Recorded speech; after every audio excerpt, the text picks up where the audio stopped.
Good afternoon, everyone. Welcome to Let's Talk TCI Real Estate. It is a pleasure to be in your homes again on this wonderful Thursday afternoon. It's always a pleasure. I know that you've had a hard day at work, and I know that you're on your way home for some of you, and some of you have just reached home. So I do appreciate you joining the conversation here on Let's Talk TCI Real Estate today. As usual, I always say to you, please share the page. I'm sure today's conversation is going to be very interesting. Of course, everyone knows that we have the Honorable Akierra Missick with us today. So please use this opportunity to let your friends know that we are on live. As usual, I like to go back and just thank my guest who was on the show, the previous show, and that was Bishop Bernard Young. On the last session, we spoke about business ethics. It was a very great conversation, actually. I had a lot of feedback after the show about the importance of business ethics in every organization, even though the focus was all about real estate. All right, so Bishop Young, thank you once again for being a participant on Let's Talk TCI Real Estate on our last show. The rules of this segment today, of course, if you have a comment, if you have a question, please put it in the live feed and we will do our best to answer any of those questions or comments that you would have. All right. And for any reason, if we miss you out after the show, I will go back over it and see if we can get those questions directed and forwarded to the Honorable Missick, and then she can have those questions answered for you. All right, so we're just going to dive right in. Our show is about 45 minutes, and we're looking forward to having this conversation. Of course, everyone knows Honorable Akierra Missick. She is the elected member for Leeward and Long Bay, and she serves as the Minister of Infrastructure, Housing, Planning, and Development. That's just a short synopsis of who we have with us today, and I'm just going to give Honorable Akierra an opportunity just to elaborate a little bit more about who she is. Please go ahead. Thank you, Honorable Minister. Thank you, Mr. Lancy, for having me, and to your general audience on Let's Talk Real Estate. Thank you and good afternoon. Hope you are well. I'm mindful that we may be competing with the Minister of Health and Deputy Premier, so hopefully we keep you engaged, as he does have some important announcements to make, but you can catch him a little bit later because this conversation is important as well. And as ministers, we've learned to multitask and be available when it is best interest for the people to know what it is we're doing and what we're up to. So yes, I am the third time elected member of parliament for Leeward and Long Bay, the best constituency in the Turks and Caicos Islands. Don't fight me on that. And I have the honor and privilege of serving as the Minister of Infrastructure, Housing, Planning, and Development. And that role really entails the development of these islands, ensuring that we are sustainable, that we are resilient, that we can be around for years to come. It also helps for us to ensure that our government infrastructure, our country's infrastructure is where it needs to be for a growing population that we're seeing here in the Turks and Caicos Islands. And so I'm really excited to discuss all topics today with you, Mr. Lancy. Thank you so much. And I'll say, because of course, like you said, we are competing with the minister today. It was not intentional. And after I saw the press conference came out, I started to reconsider. And I was like, you know what, we're going to move forward. And just for the sake of it, for anyone who does not catch the entirety of the show, I will definitely, it's on my Facebook page. You can rewatch it. But I'll also boost this post just to give everyone an opportunity, because I know that persons would want to hear about what we're speaking about today, as well as about what the minister is saying today. So I will say, please, Minister, please forgive me for having my show at the same time as such an important announcement today for the Turks and Caicos Islands. So we're going to go right into our conversation today. And I'm going to ask you, Honorable Akierra, infrastructure is very critical to the continued development of any country. And of course, this is part of your portfolio. Can you advise on what are some of the new initiatives that you are looking to implement in order to improve the lives of the people, as well as to improve the value of real estate here in the Turks and Caicos Islands? Well, the great thing about real estate in the Turks and Caicos Islands, as you know, being a real estate expert and one who has had an opportunity to see the immense boom in the property market prices that persons are paying in these islands for private real estate holdings, as a government, we have to ensure that we, the Turks and Caicos Islander, does not lose out on owning a piece of the Turks and Caicos Islands land dream. So one of the initiatives that we heavily campaigned on that I am now responsible for is creating a housing authority that will have three distinct functions attached to it. One, seeking to protect renters from unscrupulous landlords, or as we call in some areas, slumlords, who provide the bare minimum, who have stringent rules on how they evict their tenants. And so we're looking at some form of renters protection legislation that will come under this ministry over the next 18 months. One of the other areas that we're significantly putting a lot of time and energy, and probably one of the things that has really kept me very busy over the last few months, is the recreation and staffing of the housing department. Now, that department in our ministry is focusing on a housing strategy for Turks and Caicos Islanders to own their homes or a condo or an apartment here in the islands that can be subsidized by the government. And part of that program will, over the next few weeks, have stakeholder meetings. We do have several generational land subsets here where persons will never develop them. There's no point passing down 100 acres to two children who may just then sell it off to expatriate developers, when we as a government can look at purchasing those large tracts of land to create a proper housing stock here in these islands for Turks and Caicos Islanders. We are no longer going to be moving down the path of just giving you a parcel of land and hoping you develop it in a framework. We're looking at doing turnkey projects and placing people in homes. So it's not about creating the house, but it's about giving you the opportunity to have a home and a mixed-use community. And so some of these projects will be single-family homes, multi-family homes, condo apartment style developments that we as islanders can get our foot in the door. And last but not least, as part of the housing authority that we are creating, we're looking at a way that we can assist persons with private land purchase and or upgrades to their foreclosed properties, something similar that would have been done through the housing program at TC Invest, while you and I are probably away at university, that really gave a lot of Turks and Caicos Islanders an opportunity to borrow and be able to build their Turks and Caicos Islands dream. Unfortunately, TC Invest experienced the challenges that they experienced and was eventually closed.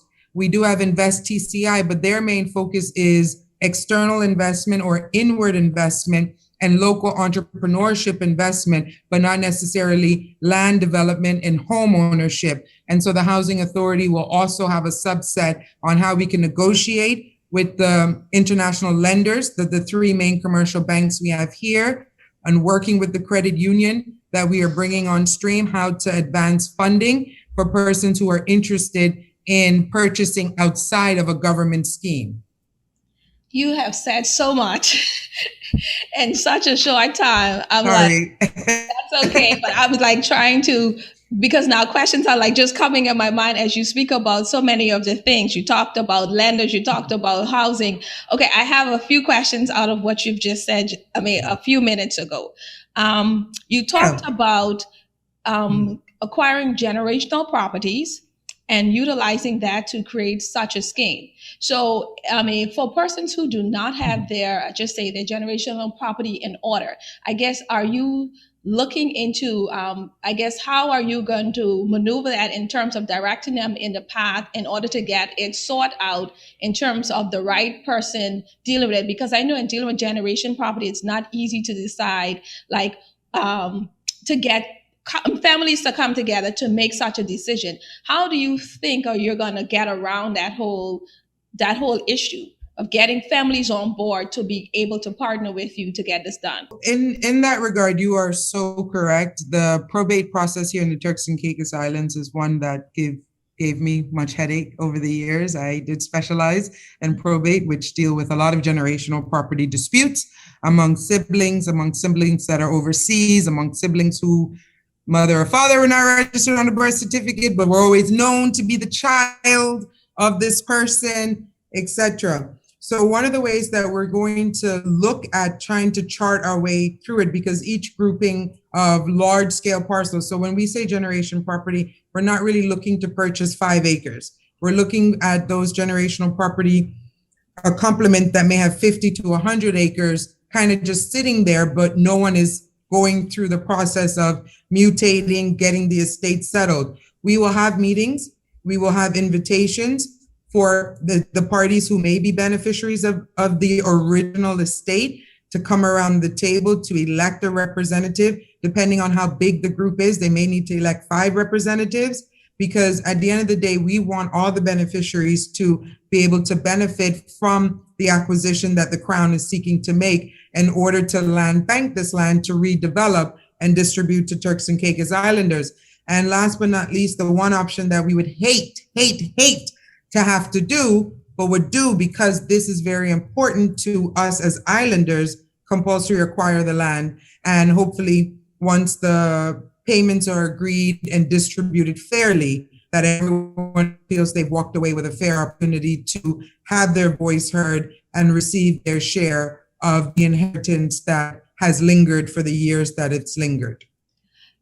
Just to piggyback again off of this generational property, would there be where just the government identify these parcels, or would just say persons be able to volunteer their parcels to the government for consideration? It will be both. So what we would do first is issue an invitation. So we would issue an invitation for what I think in the industry is called a RFP, a request for a proposal. So if you are the beneficial, if you're the administrator on an estate, or you are the executor on a large generational property estate, normally we find this a lot in Middle and North Caicos, and there's some incidences here in Providenciales in the Blue Hills and Wheeling area. If you are the legal representative of it, then we will issue you a request for a proposal if you're interested in partnering with TCIG. Depending on what we receive in that initial request for proposals, if we find that we're unable to meet what we're seeking to do in terms of creating more housing stock in the island, then we will go back to the drawing board and do our own research, where we have access to the surveys and maps, which will show large trenches of parcels and the owners of those parcels, and then reach out to them directly. But we will make it voluntary at first, because land is emotive, and you may not want to sell your land to the government. You may want to sit on your land. And so there's no real point forcing someone to do something that they do not want to do. But if at the end of the day, you know that you are the executor of an estate, you are unable to fund the mutation of 100 acres, which could be in excess of thousands of dollars, you're never going to be able to really distribute the land, then the government is seeking an opportunity to assist you with that by purchasing the entire package from you. Okay, and you talk about compulsory acquisition. Just want to be clear about that. So would there be, are you saying that there may be a stage where some parcels may reach to that stage where you make it mandatory for them to sell? Well, we won't make it mandatory, but what we do is there's an ordinance that governs us here in these islands called the Compulsory Land Acquisition Ordinance. And as I said, this would be the last step. And usually it is used when government infrastructure needs expanding, like airports and seaports, because the proximity of the expansion now encroaches on private land ownership. Because we are introducing something new that is critical, but not emerging. And so it's not an emergency situation to create land banking in the islands. It would be a while before we walk down the compulsory acquisition line. But if it comes to the scope that our initial offering of, say, 100 acres is exhausted, we've done a good job of having mixed-use communities developed on our first project, and we need to expand, the countries expand. We have more Turks and Caicos Islanders who have decided to return from the United Kingdom after their studies. They're professionals, young professionals. If you wait for the banks to give them approval, they may never get on the property market. Then we'll have to assess it at that time there. But I like to manage expectations, and I like to put all my cards on the table up front so that people are aware of what may develop over the next 18 months. Okay, so we're looking at a time frame of at least around 18 months for this to happen. Yes. Okay. Yes. Question. I did have a question that came in. Will the housing authority provide low-cost homes soon? So I guess that answers the question in terms of you're looking for at least around 18 months to get something like this started. Okay. Yeah, so basically when we say started, we're hoping in 18 months' time, we're handing over keys. So we are working the policy, the first draft of the policy is done. We are now looking at having our stakeholder meetings. And once the stakeholder meetings influence the draft policy and that's finalized, it will then proceed to cabinet. Once cabinet gives it the green light, we will finalize drafting the legislation to create the housing authority and the mechanisms that they would be able to provide. So that's taking us into October, November, based on the pace we're moving presently. And then we'll have to look at the first project development site and what is it that we're developing. And that work is happening simultaneously as we prepare the legislative framework and policy for the housing authority and their offering. Whether it's on Crown land that we still have in stock, which is very limited, or whether it's on land that we have purchased without having to go down the compulsory acquisition route, because that takes a little bit longer than just an outright purchase, and what it is we're developing, then we're into construction. And then construction is its usual 6 to 9 months sort of period. I don't want people to call it low cost because we are not building low cost homes. What we're building is multi-use, multi-purpose, multi-base communities that is open to Turks and Caicos Islanders. So you can easily have a neighbor who is working in this industry versus a neighbor in that industry. What we do not want to do is create the idea of a low-cost slum or a low-cost area. This is the Turks and Caicos. We are beautiful by nature, and we are damn proud of it. Sorry for using that word.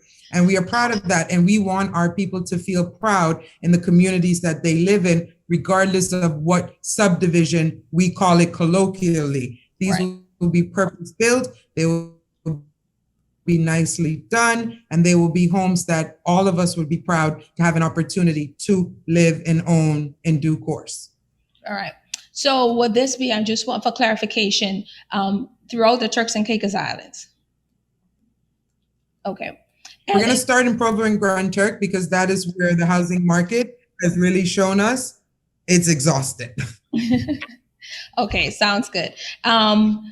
As a result of this question, I know that recently you had hosted a contractor seminar. So I am assuming all of this also was in preparation for this entire project that you're talking about now, that contractors are able to understand the process and bid on such a project that you are thinking about putting forward. Please correct me. And if you can elaborate even a little bit more about the seminar, what took place, and if you thought it was successful in terms of what you're looking for it to achieve. That may have lost employment. And then part of the seminar also highlighted the availability of projects. So in total, we're looking at CapEx or capital expenditure in this financial year of about $30 million. And what we wanted to do was upscale contractors who were maybe unfamiliar with the actual intricate process of bidding on contracts. And so the contracts are broader than just the housing authority. They have to do with a general countrywide cleanup. You know, over the last year or so, garbage seems to be really piling up, old cars, etc. So we're looking at doing removal of derelict vehicles, getting them shipped off the island to another place that's interested in scrap metal. We're doing a holistic cleanup of Grand Turk and a beautification project that has a budget in itself of $3 million alone. So Grand Turk will get probably one of the largest shares of the Community Works program budget. We want to ensure that the vendors from the cruise port, not just those that work in the cruise port, but those who work in the cruising industry, from water sports, taxi drivers, straw vendors outside of the port, look at receiving some cash grant funding to bring them back to the standard that they need to be for when the cruise port reopens and we're entertaining cruise ship passengers once again. And also projects in all of our communities that various members of parliament would have brought to our attention either during the campaign or since subsuming office of works that are urgent in their communities. So the whole point of the summit was to provide the information to the potential partners of TCIG of what is required of them in order to benefit from this funding and assist us. So you're talking about Grand Turk and the cleanup and everything else that's going to be happening. Actually, there is a lot of buzz out there about things that are happening for Grand Turk. What would you say? I'm just generally asking. What would you say to persons who would want to invest in Grand Turk? Do you think great opportunities are coming? People like to focus on Provo because this is where everything is happening. But based on what you are saying and based on some of the things I am hearing, just elaborate a little bit more. Do you think it's a lot of opportunities for real estate investment in Grand Turk at this time? Excellent. It is a great industry for cruising. It's a great location for cruising. But what the Ministry of Tourism is also going to be focusing on in Grand Turk is stayover tourism. So of course, we've had various discussions with potential developers in Grand Turk who are minded to build a boutique hotel, and those discussions are still in the infancy stage. But through the Ministry of Tourism, they are going to roll out what is called Create Your Airbnb Market in Grand Turk. Grand Turk has some of the most beautiful, massive homes in the country, and many of them are just literally having one or two people reside in them because as we grow, as adults, we leave our parents' home and we go and make a life for ourselves somewhere else. And so the Ministry of Tourism will be rolling out a program to see how, we can assist with funding for persons to convert their large homes into Airbnbs to kind of get them on that stayover market. We have had discussions from airlines who are looking at the option of bringing a direct carrier into Grand Turk. But what we want to do is get Grand Turk to a state where we're all proud to call it our capital. That's through beautification, cleanliness, and most importantly, something that is close to my heart is the recreation of the historic downtown, Grand Turk, or as we know it, Coburn Town, which will have a redevelopment of Middle Street, which will provide us more opportunities for not only real estate development, but just a general idea of the history, the rich history that resides in the capital, and get an opportunity to showcase it and shine it to the world and share it with the world in a way that we have never done before. So overall, over the course of this financial year, which ends early March next year or April next year, Grand Turk will have an excess of $10 million invested in it. That sounds good. Very good. As you speak, your face is just highlighted as you speak about what's happening in your ministry. And I want to go back because I'm now like intrigued about whole opportunities in Grand Turk and the outer islands. And you spoke about partnering with the banks and even with the credit union. I know that's a big concern for persons who are buying real estate because and most times in the outer islands, because there's not a physical bank presence, sometimes they do not lend to persons who are purchasing. So whatever initiatives you have that are coming up in regards to that, I don't know what the talks is going to be about, but I'm sure that residents will be looking forward to see those opportunities become available to them, because there are a lot of people who would like to invest in those islands, but because they need bank finance, and it's very difficult for them when the bank is not affording them that opportunity. Yeah, no, I agree with you. And I'm going to say this, full on. I think the commercial banks in Turks and Caicos Islands are doing us a disservice as Turks and Caicos Islanders. It seems that it's easier to borrow from our local banks if you're not a Turks and Caicos Islander, and that is unfortunate. So these levels of discussions will be had, especially as we roll out the credit union and seek to encourage us as Islanders and residents alike to join it and own a piece of a banking institution for our betterment. And so those not only discussions, but you'll see in the next session of Parliament, we have an amendment to the credit union legislation because we're not sitting back on it. We are activating this and moving this forward. We need to create an access to capital for the Turks and Caicos Islander. We are sorely lacking in those levels of opportunities. And what I find very disingenuous from banks, and I don't have a problem with banks generally, is that they are quicker to lend to someone who is employed than look at my business that is taking care of me, that I own, that I'm an entrepreneur in, that is paying me more, not me, because I work for government now, so I don't have any other interest. Right. But I have a friend, a very, very close friend, who is trying to get on the property market, is amazing in their profession. Their income based on what they're able to generate is more than what I'm generating as a minister. But because they're self-employed, they are getting more of a runaround from the commercial banks than me, who gets a job letter. Right. And any day I could be fired. Right. And my income is over. Whereas as a self-employed person, the more you sweat, the more you earn. And so if you take on a mortgage, you know you need to work even harder to sustain it, versus me, who works for someone and can receive a redundancy notice or a termination letter. But because I am an employee, I am more attractive to the bank than someone who is an employer.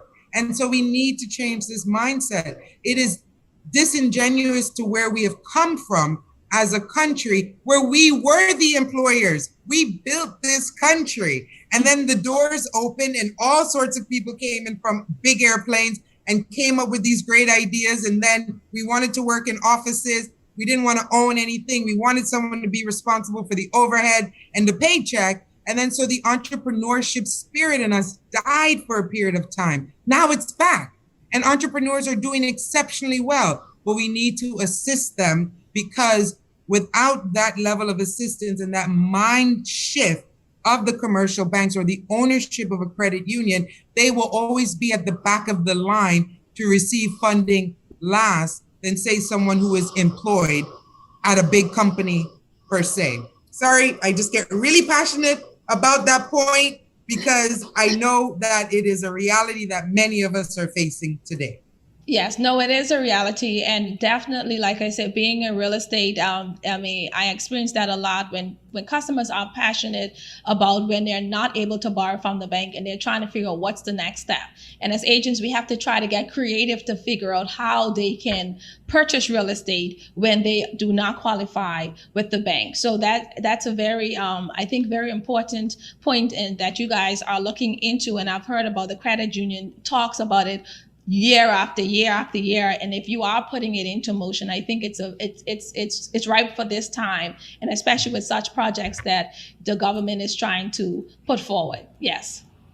I would also like to ask you, in terms of development, I mean, I know you spoke about the housing project.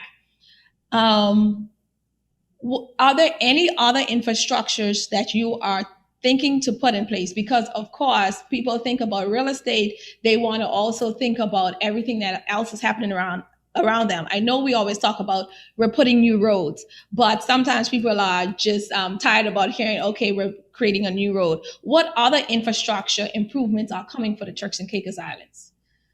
Well, some of the large-scale infrastructure improvements that we will be achieving during this term, we are building a new airport. So over the next few weeks, we will have the final design, the final plans, issuing the contract, tender, all the technical stuff that needs to be done in order to achieve that. The entryway. Sorry, you're saying a new airport, is that Providenciales you're referring to? Yes, so okay. Providenciales will receive a new airport, and over the last few weeks, the Minister of Airports, Border Services, Honorable Musgrove, and I have been doing a scoping exercise around the region for the best model in building and or managing our airport. And then we're going to have a full cabinet day, because at present we have 9 different airport proposals on our desk from across the world. People know Turks and Caicos is hot, and our airport is even hotter because it's too small for the 1.5 million people going through it. That's it right there. So with that level of investment, we're looking at the spin-off from that. If we can have more uplift and airlift into the islands, more airlines are coming. They could come at different times so we don't have that congestion period. You're going to see the spillover of more development. In the island of North Caicos, we have entered into a memorandum of understanding for the development of the North Caicos Airport. That's the first stage. That proposal came to us directly from someone who sees the beauty and potential of North Caicos, wants to build a large-scale hotel with golf course, etc., in North Caicos. And so they also see the importance of having a gateway for air traffic into the islands. We have also been approached with the possibility of developing a port. As you know, here in Providenciales, we have also pulled the trigger on the redevelopment of the South Dock Port. The Belfield Landing Port had its groundbreaking a few weeks ago by the Minister of Border Services and Ports, again, the MP of Middle and North Caicos, Honorable Musgrove. So in terms of government, large-scale infrastructure will focus on our ports, our airports, and our seaports. Roads are ongoing things. There's nothing to campaign on roads. Roads are a necessity. I'm tired of replacing my vehicle every 4 years because of bad roads. So road programs are going to continuously roll out, and you're never going to hear me say, I paved a road, vote for me. That's not who I am. But what I will say, please re-elect me, because we have worked together to beautify and enhance our communities as Turks and Caicos Islanders. And that's with our works program and the rollout of our community enhancement programs that we'll be doing over the course of these 4 years. Yeah, the reason I ask you that, because sometimes, persons are always asking us, why should we invest on these outer islands? So it's good to know about the infrastructure that is coming on board, especially like you mentioned, North Caicos. Is very important to know that there is some talks about an actual airport that is coming to North Caicos. I think that's— Yes, we signed MOU, so yes. Yeah, a little more than talks. We're moving. So, well, that's really good to know. Question on another subject, because you're also involved with the planning department, planning and development. I know recently they had the whole sustainable development plan, and I did have a person from the planning department on the show, which was very great and very informative. And they spoke about how this has already been passed. What's your feeling about this whole thing? For me, I'm excited as a real estate agent, because now it says that the island actually has a plan for every island. What's your whole take about that? I'm with you. I'm excited about it. I did take part in the consultations while I was in opposition, so I kind of kept my ear to the ground as this was being developed. I had no idea I would be the Minister of Planning within 6 months of the plan being approved and having to roll it out. So I'm excited about the plan. The plan puts the power back in the people's hands. It puts the power in the government's hands. We're no longer thirsty. We're no longer waiting for someone to come up with the bright idea. We know where we want to go as a country. We know how we want to develop as a country. And so it's empowering. Over the next few weeks, you will see the full rollout of the plan with further press releases, press conferences, town hall meetings, so that we can bring the plan to the people as the people helped us develop it. Now the people have to understand it. So you will see changes in what is accepted at the planning department in line with submissions. We have housing areas in the plan, which is very crucial. We have further hotel expansion, and it covers the entire Turks and Caicos Island. So there would be a housing area for Grand Turk, housing options in Provo, housing options in South Caicos, as South Caicos recently has had a resurgence of interest in development there at the East Bay Resort by a Caymanian company who's seeking to expand. They will be expanding with employees, so persons from South Caicos may be interested in hospitality returning home to work there because they may have that infrastructure. But those of us who have left these islands to seek work in Provo, who now may want to return home but didn't leave any infrastructure because we may have left quite young, we need to provide opportunities for homes, development, markets, and not like just farmers markets, but supermarkets, schools, further areas, so that we can build communities or rebuild our communities in all the islands of the Turks and Caicos. That sounds good. And may I ask you, what exactly, probably this is, I'm just going to ask, what exactly is happening with the South Caicos Airport? Is that happening? It's happening. So right now, the contract for the rebuilding of the terminal is well underway. Minister Musgrove, Minister Otis, Minister Rachel, EJ, our Deputy Premier, our Premier, every single minister has had an opportunity to visit South Caicos and check to make sure that that was happening. So that's the first part. We all went independently of each other, but it's like, we got to go see what's happening because we're hearing some things. So that is well underway. It is being built. And I think the estimated time for completion is summer next year. Obviously, if the contractor could do it a little quicker, we won't complain about it. But in the interim, we do have to put up a very temporary facility because where the old building was knocked down to accommodate the new building, the safety and security of the airport will always be a paramount concern just because it's aviation. And there must be safety and security aspects that come standard at an aerodrome, as I'm advised that that's what it's called, not an airport, but that is not my specialty. So I'm gonna call it the South Caicos Airport. And so we're putting up a temporary structure over the next few weeks or so. I think that tender is just about finished and should be going out by the Airports Authority. If it didn't go out last week, Friday, I'm behind on the newspaper, so it may very well be in the newspaper, but it's a temporary structure to allow the safety and security of the facility for the staff, the air traffic controllers, and those who work in there while we rebuild or build the new terminal. So basically what you're saying to me with all you've said today is that infrastructure is happening, things are moving. You're not waiting until the end of big 4 infrastructure. years. And you're not waiting big until the end of 4 years to roll everything out. We're going to see these things moving now. Now listen, I was a P&P, though. Now, why you had to make me remind the people I was a P&P? We just busted wide open. Okay? But yes, big, large-scale infrastructure is happening. Now, what I need to shift, because remember, it's only been 5 months. Yes. Where I'm shifting to, I'm doing the pivot now. I'm focusing on the lower level end of infrastructure, the one that will enhance our day-to-day lives. Yes. So yes, it's nice having a new airport because we've gone away and we've come home and we're like, this look nice and I home. Yes. It's nice to know that I could take my boat. I don't have a boat, but if I had a boat, to Belfield Landing and have this beautiful terminal that I could dock to and, have a coffee while I wait for the ferry, etc.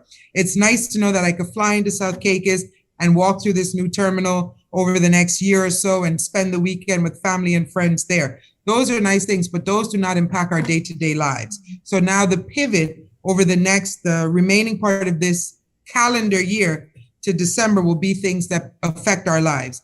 So focusing on the housing scheme, the housing authority, and focusing on our community enhancement and upgrade so that as I drive home to Long Bay, I feel that I'm going home. I feel that my country is beautiful. I feel that my community is beautiful. When I visit my parents in Chalk Sound, I feel that the traffic at Sapa de la Bay Beach is not impeding my access to go home. I feel comfortable parking in a facility and taking my nephews onto the beach. I feel that I can have an opportunity to enjoy my downtime in my country because other infrastructural other infrastructural needs are being worked on by the administration. So now we're going to pivot and focus on how can we make your individual day-to-day life enhanced through infrastructure and planning. That sounds good.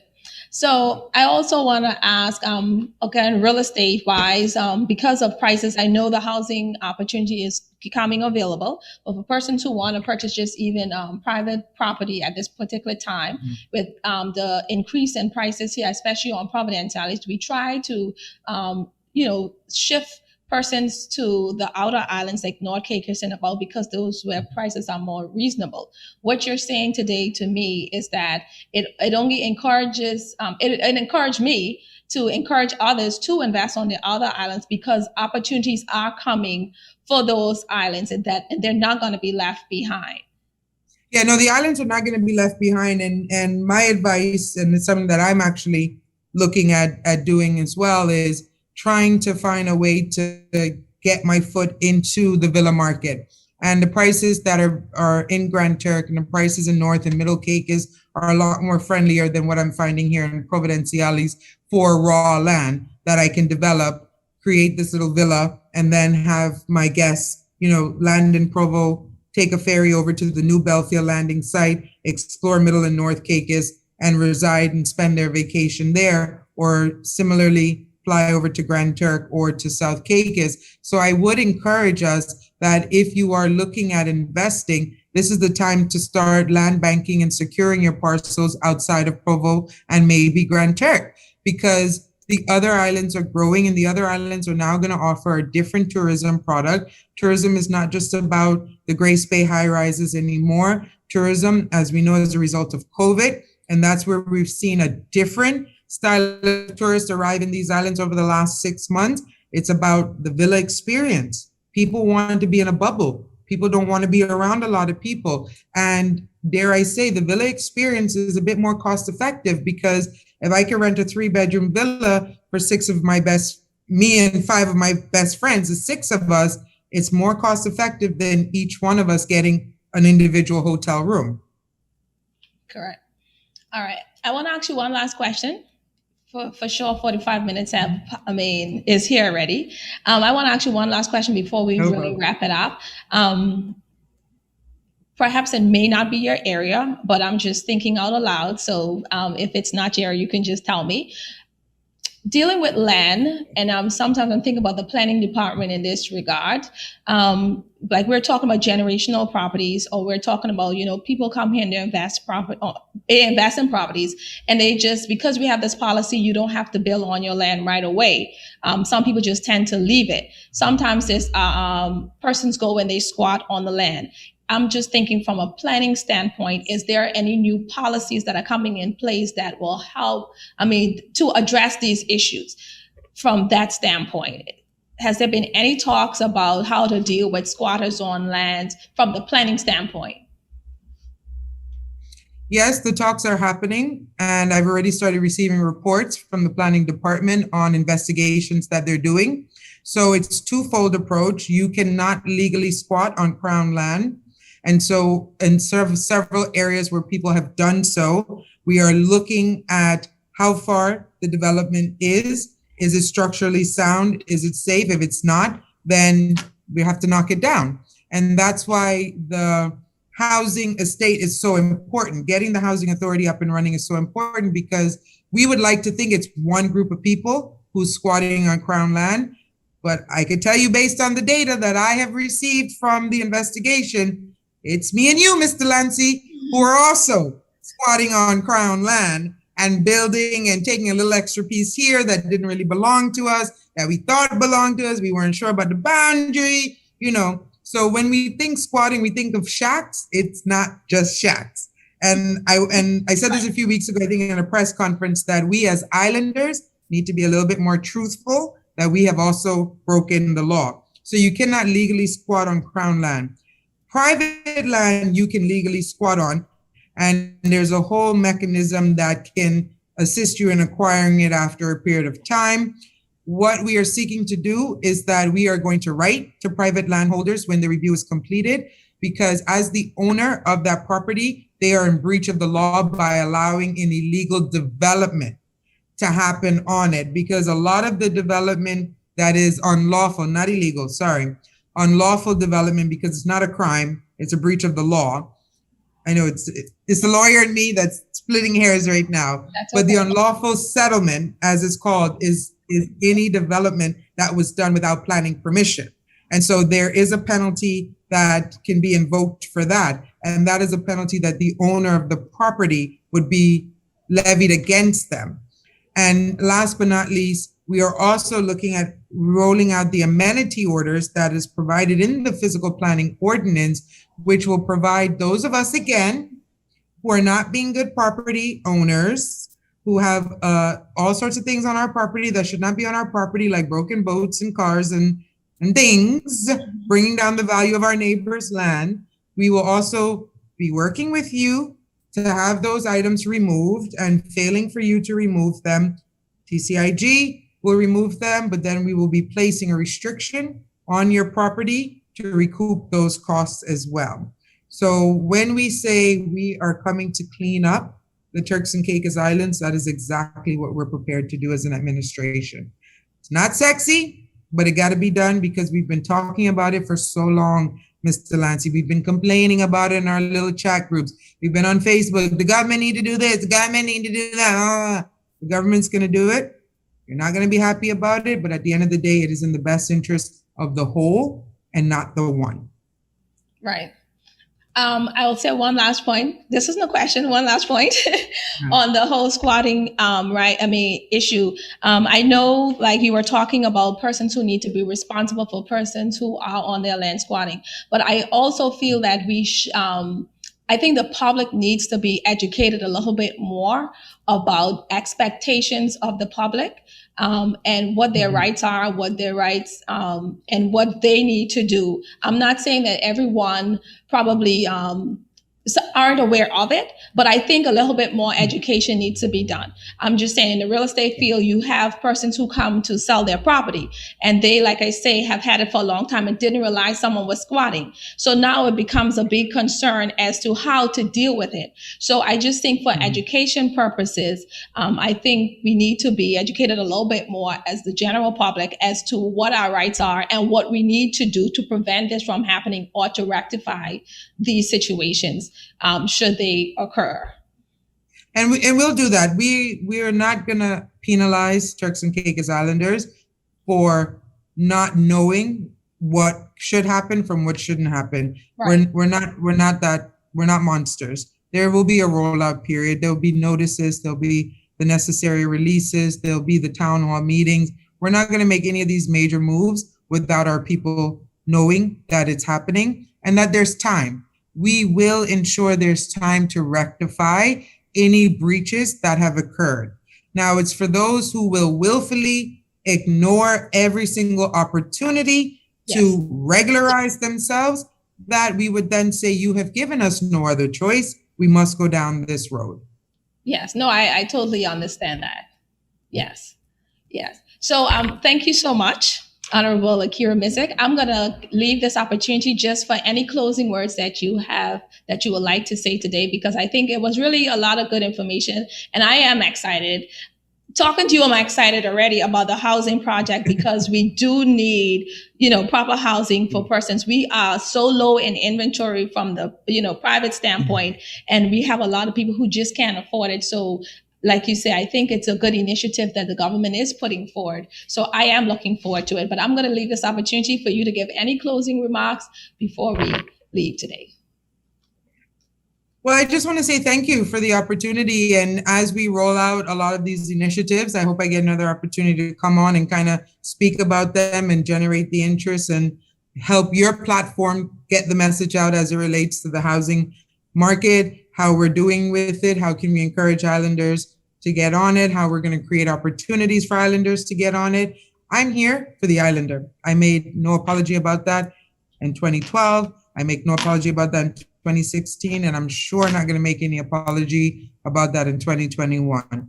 That is my interest, my people, because at the end of the day, everyone else has another option to leave and go elsewhere. This is home. This is my option. So I want the best for you. I want the best for all of us. And I want to be able to one day look back at the opportunity that I had to serve at this level and know that I did the best that I could have for the people of these islands. And so with that said, thank you so much for having me. And thank you to your audience who tuned in.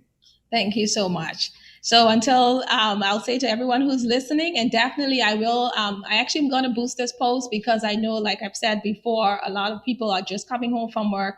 Persons are tuned into the press conference, and I'm sure that this is a lot of information that needs to be shared with everyone out there. It's really good information. So thank you again for coming. And I'll say to everybody, until next time, stay safe and remain blessed. Have a good afternoon. The views, thoughts, and opinions expressed on this show belong solely to Let's Talk TCI Real Estate, and not that of Keller Williams TCI or any of its affiliates. Any action you take upon the information provided on this show is strictly at your own risk, and Let's Talk TCI Real Estate guests or hosts will not be liable for any losses and damages in connection with the use of the material. I am not an investment advisor, broker, or dealer.